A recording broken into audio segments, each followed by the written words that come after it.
These are 5 little side trips that we took on the Rick Steves tour of Spain. They're not necessarily in the order that we actually visited them. This is the Royal Andalusian School of Equestrian Art. It is an institution dedicated to the preservation of the equestrian arts in the Spanish tradition. It's considered one of the big 4 most prestigious classical riding academies in the world. We were not actually able to take any pictures in the show, so these are just of the grounds.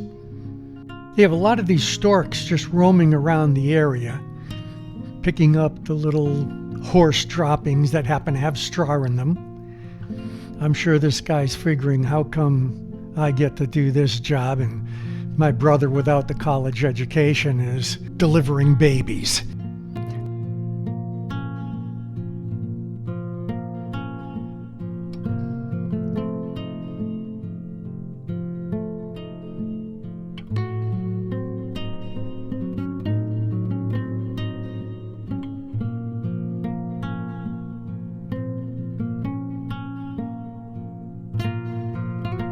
You can actually watch them as they're preparing the horses for the show, because the stables are right across from where the waiting area is to go in. The walls have a lot of snails in them. This is LaMancha, famous for the 17th century novel Don Quixote.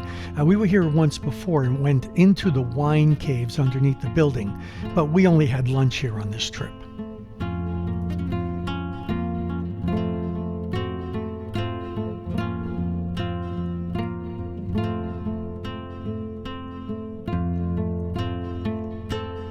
On the Calderico hill remains 11 of the original 13 windmills that existed during the times of the Moors. And next to them is the historical castle of Order of St. John. This 12th century castle was one of the most important in this area during the Reconquest.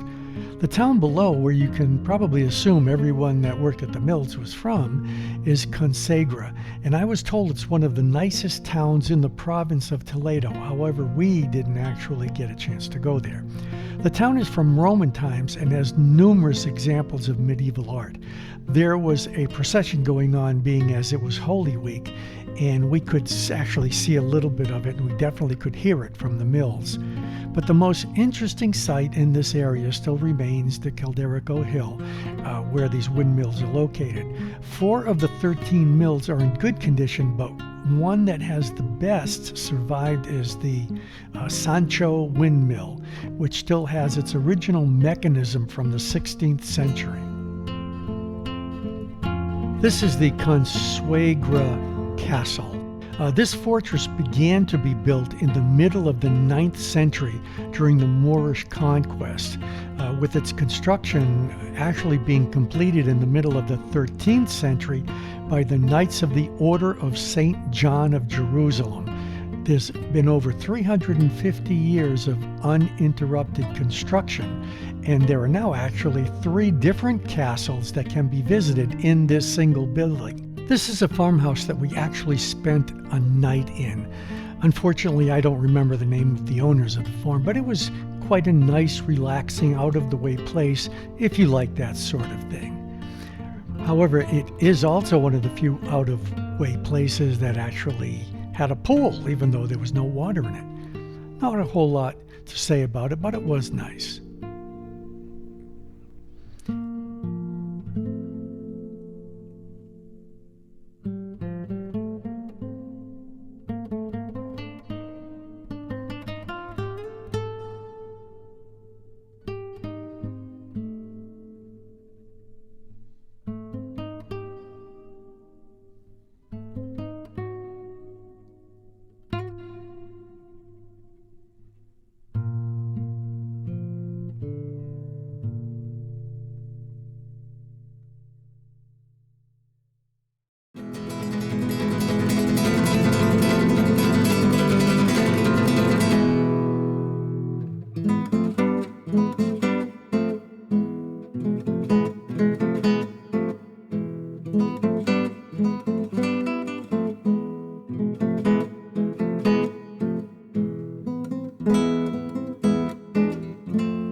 While we were leaving the next morning, we saw some French legionnaires out on maneuvers, so I guess we were pretty far out. We also made a stop at this little olive farm factory. This was very interesting, and we had a good lunch here. It was cooked with nice Spanish oils. I couldn't help but notice, though, that much of the machinery was made in Italy.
We also went to a bull and horse training farm or school. I'm not exactly sure what it's referred to. They demonstrated how these animals are treated and trained for the ring. They're treated very nicely. They get to eat the best foods and they get the best medical care.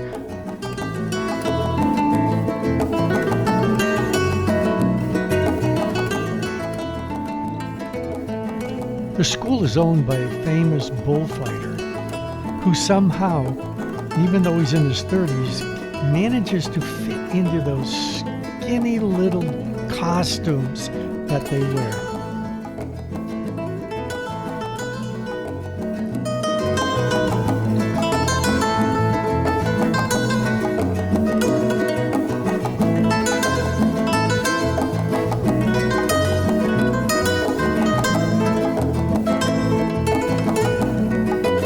They also have these little tags which identify them and keep all the statistics about the animals because they are very meticulously maintained.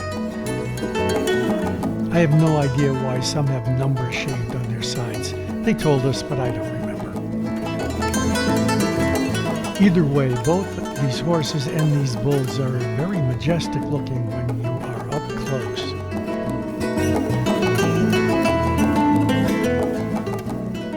The bulls even have a little picnic area if they decide to get together and have a little picnic. Not really, I just made that up. But according to them, they treat all of the animals very nicely and they have great respect for these animals and the traditions that they're both a part of. I suppose there is a historic, traditional aspect to all of this, which maybe as an American I can't understand, but enough on that. All of the bulls are kept separate depending upon their age and their training, and probably in some cases if they're being bred or retired from the ring, because every now and then, it's very rare, but every now and then the life of a bull is spared during the bullfight.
This is a little town on the road that Rick Steve lines up for travelers to have a home-cooked meal while we're in Spain.